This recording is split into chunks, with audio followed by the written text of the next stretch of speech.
तो वही जैसे ताकत हिय आ तोले में हररुआ शुरू करेली प्रभु भैया उहे गावेली सन का गई सन मेहरुआ कि जरा तार देखा दो अरे जरा तार देखा दो अरे मॉडल देखूंगी आ तौले दौड़ कटैया कहीं से कि हम के गावे कहले बल्लभ के मालवा दौड़ के रिहाई मैं कबा छोड़ी ले तो ऊ कहे से कि जरा तार देखा दो मॉडल देखूंगी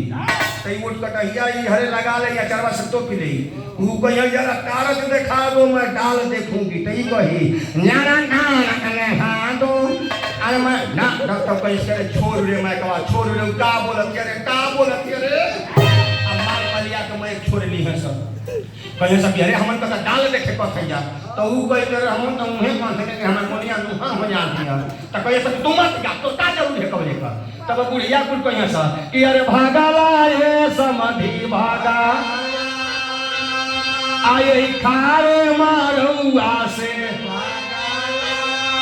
आ तो ये बेर वो कटैया कह कि ये बेटा हम आई जाऊं हम भी दौड़ के फिर मैं कवा छोड़ ली ऊ कहिया से कि भागाला ये समधि भागाना ए खारे मरुआ से भागाना ई मैं के लेके चपले है वो कटावा वो ठोर लगाओ ले हऊ कैसे भागाला ये समधि भागाला वो चपले कट के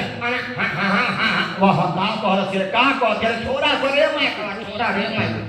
कहीं से करे हम का भागाला का दिल को तो हम तो मुहे पर धरे हमारा मजिया तुम ना आवत है कहीं से तुम मत गा तो वो कटवा जो तो आला सके देख ले हाय तेलवा चमक जाए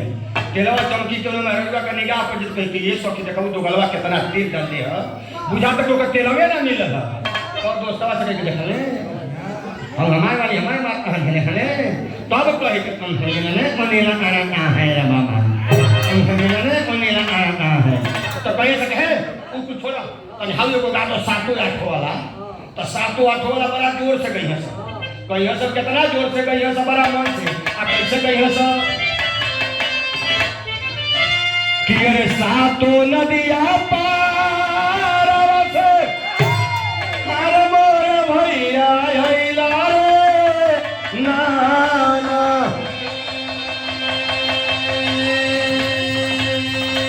ये गिरी गावे लो सब कैसे अरे सातो नदिया पार से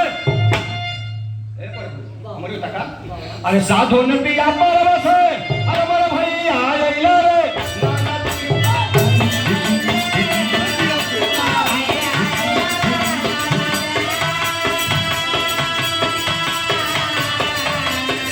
साधु नदिया